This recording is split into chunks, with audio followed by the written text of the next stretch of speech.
in the Colorado Rockies, where the snow is deep and cold, and a man's afoot can starve to death, unless he's brave and bold.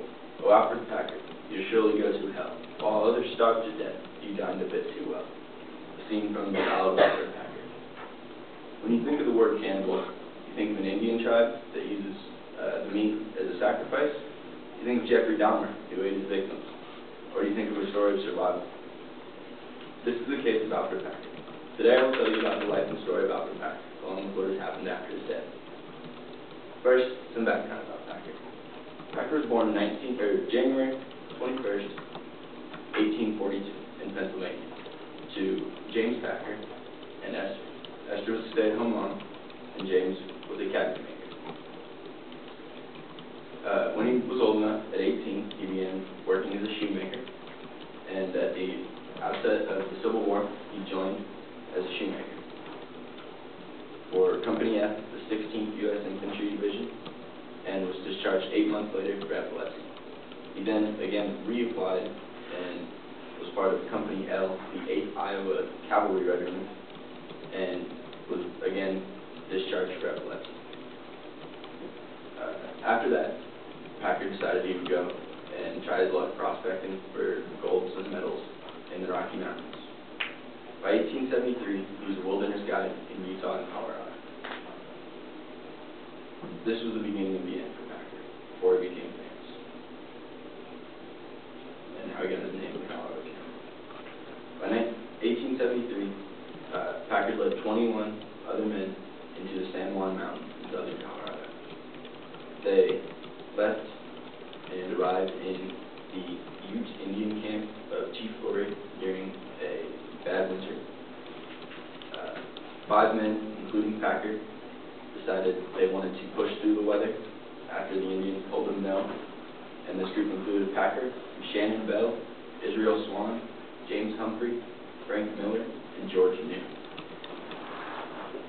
They left during the winter, and at the end of winter, Packard was the only one who showed up to the Los Pinos Indian Agency.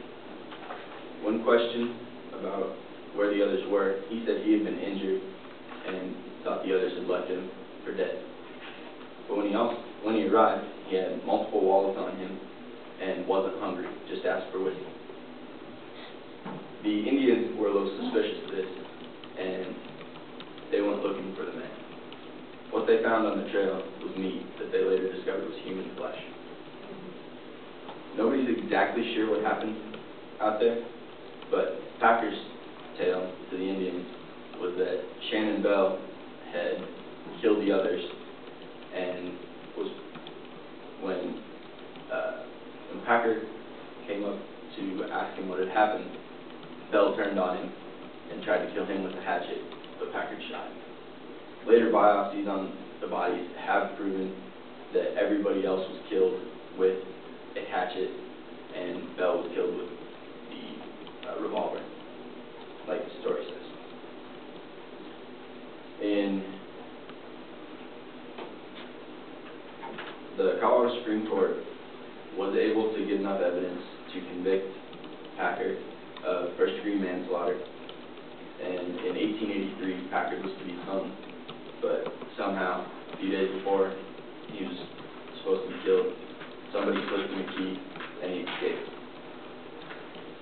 He spent the rest of his days living in Colorado and Wyoming under assumed names, some as simple as Alfred instead of Alfred,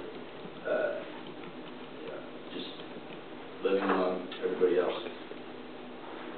He died April 22nd, 1907 in Littleton, Colorado, and he died of a stroke. The legend about the Packard has lived on since then. The University of Colorado at Boulder has named a cap after him, the Alfred Packard Memorial Grill, with their slogan being, "Have a friend for lunch." Musicals have been made about the story of Packard. One is Alfred Packard, the musical, made by the creators of South Park, and it's not real PC. The other is Cannibal, the musical. In the 1960s and 70s, kids would steal a tombstone from Packard's gravesite and would place it on local people's doorsteps and then ring the door and run away. So that when they opened the door,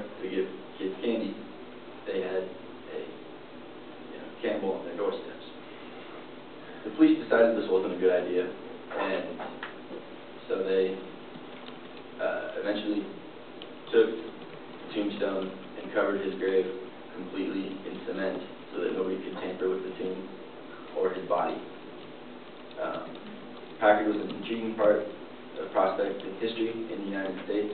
He's more famous in death than he was during his life. Maybe one day scientists can figure out what actually happened that day. But until then, that was the story of the Colorado cannibal. Out.